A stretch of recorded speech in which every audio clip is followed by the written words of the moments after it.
JBN, we keep you informed. I am Michelle Jones, and in the news, woman shot while trying to ward off thieves. A woman and an elderly man were shot and injured after a robbery attempt in St. Andrew last evening. Reports are that the young woman was walking along Maryvale Avenue, Kingston 8 at Minister 6, when a white car drove up with 3 men aboard. One of the men exited the car and grabbed her handbag, but she resisted.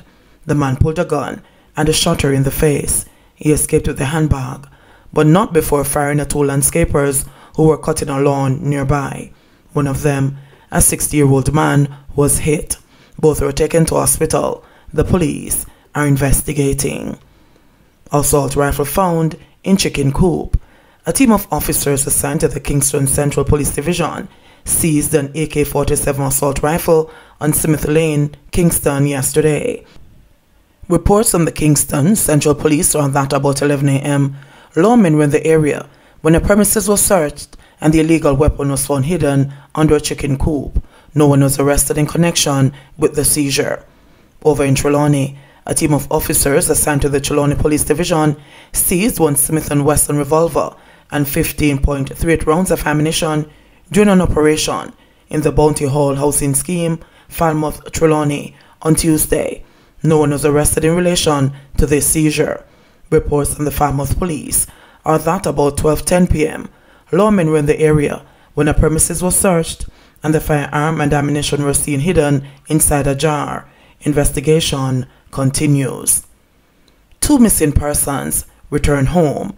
2 individuals who were reported missing in March have returned home safely.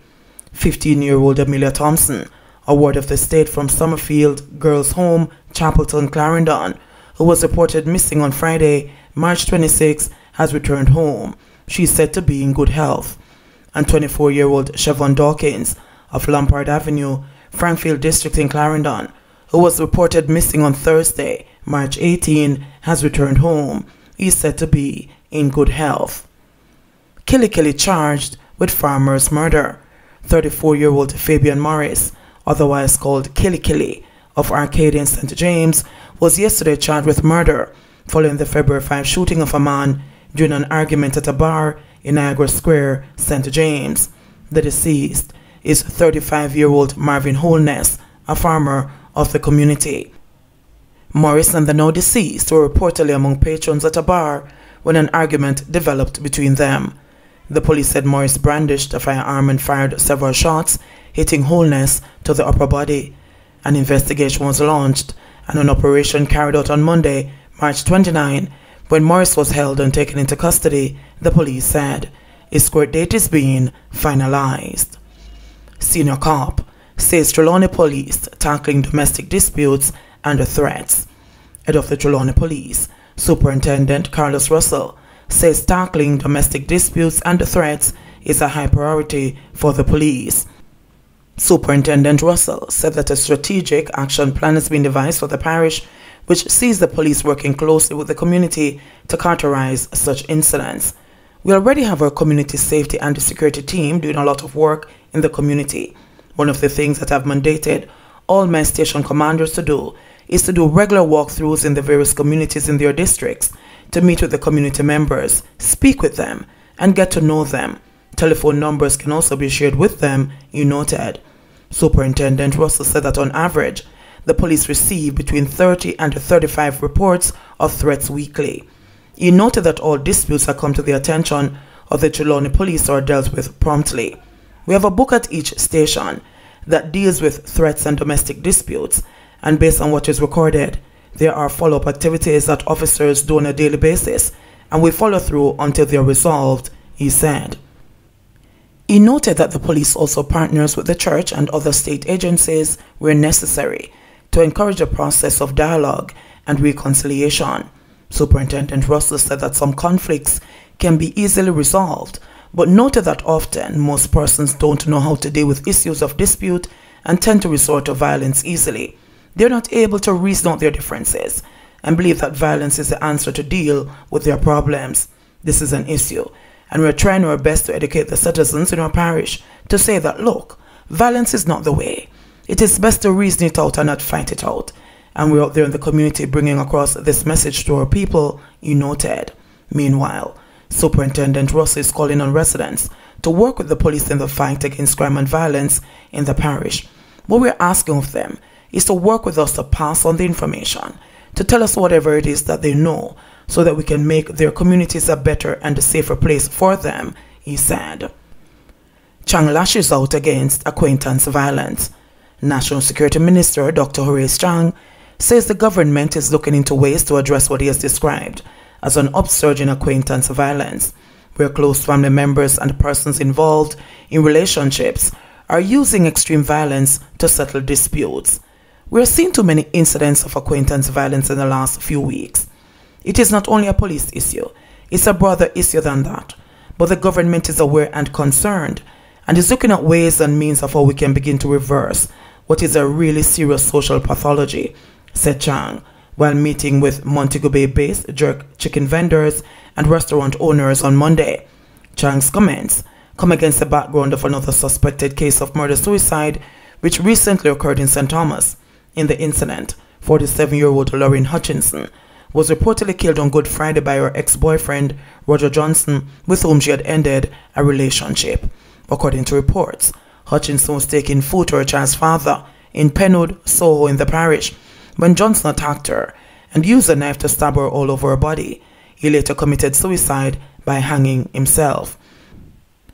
Chang said the incident indicates a disturbing trend that security stakeholders must tackle by addressing the behavioral patterns linked to societal violence.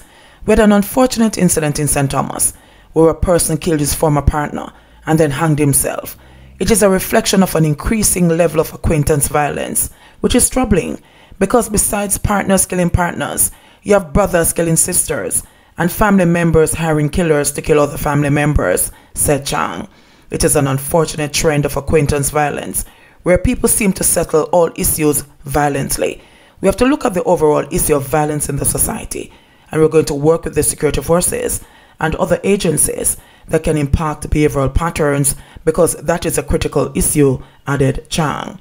In February, retired Deputy Commissioner of Police Novlet Grant said domestic violence is not being taken seriously across the nation, despite it being one of the major factors behind violent crime in Jamaica. Our comments followed the January 31 murder of 51-year-old Andrew Garwood during a worship session at the Agape Christian Fellowship Church in Falmouth, Trelawney. 3 men, Leon Hines, Dwight Bingham, and Javon Garwood, the stepson of the deceased, were subsequently arrested and charged in relation to the killing, with Hines being sentenced on March 25 to 6 years imprisonment for illegal possession of a firearm and accessory after the fact to murder. Another such case that attracted significant traction was that of 40-year-old Nadine Geddes, who was given a 20-year sentence on March 2 for masterminding the murder of her 36-year-old sister Tamara Geddes, who was shot and killed at her reserve Trelawney home on June 19, 2020. The convicted woman's 2 daughters were also implicated in the killing but received suspended sentences. The killing reportedly stemmed from a family dispute. Jamaicans can sign up to lease their cars for Uber. Jamaicans will be able to sign up on the Uber app to lease their cars and earn money by giving leases in their area. Individuals that meet the criteria will be able to sign up as a lessor partner in order to soon begin offering their vehicles to move users across Kingston, St. Andrew and St. Catherine, Uber announced through its local communications agency today. Interested persons must be over 21, own a vehicle model year 2010 or newer, and present key documents such as valid driver's license, vehicle registration, and vehicle insurance. They will download the Uber app for lessor partner. To register as a lessor partner, follow the simple instructions to upload the documents and open an account. Lessor partners may accept cash and/or credit and debit card payments. Uber announced a week ago that the app would soon be available in the Kingston, St. Andrew, and the St. Catherine areas. The platform brings to the country a new mobility option and also represents an opportunity for lessor partners to earn extra at their convenience, Uber said. Uber is a ride-sharing app that connects a person who wants to move from their point of origin to a destination with a person who is willing to lease their vehicle and drive. The app is currently available in over 10,000 cities in 69 countries across 6 continents. Globally, Uber has completed more than 15 billion trips, covering 6.9 billion miles in 2019 alone. Each day, people make 12 million trips using the Uber app. Uber said as part of its commitment to safety for all, the app has various key safety features that will be available in Jamaica from day one, beginning with the first trip. The app in the country will also have strengthened background checks and reinforced policies that put safety first. Uber says it has ensured that the app experience for both users and lesser partners meets strict health and safety protocols. The app features innovations such as mask verification technology, which uses in-app selfies to confirm mask use, lesser partner checklists to ensure compliance with health safety measures, lease verification using PIN code confirmation, ride check, a mechanism that detects and reports abnormal or unexpected stops during the lease, and lesser partner assistance available through the app 24/7.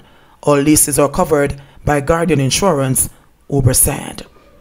72 new COVID-19 cases, 9 deaths. The country recorded 72 new COVID-19 cases yesterday and 9 deaths, bringing the total number of confirmed cases to 41,400 and the death toll to 631. The deaths include a 47-year-old man from Kingston and St. Andrew, a 62-year-old man from St. Mary, a 56-year-old man from St. James, a 55-year-old man from Westmoreland, a 98-year-old woman from Clarendon, an 87-year-old man from Westmoreland, a 73-year-old man from St. James, an 80-year-old man from Clarendon, and an 84-year-old woman from Kingston and St. Andrew. The new cases consist of 37 females and 35 males. The cases range in age from 4 months to 92 years. They were recorded in Kingston and St. Andrew 36, St. Catherine 11, St. James 6, Westmoreland 5, Portland 4, St. Thomas 2, Manchester 1, and Hanover 5. There are currently 22,033 active cases on the island. JBN, we keep you informed. Please remember to subscribe, like, share, leave us a comment, and click the notification bell to receive our daily news items.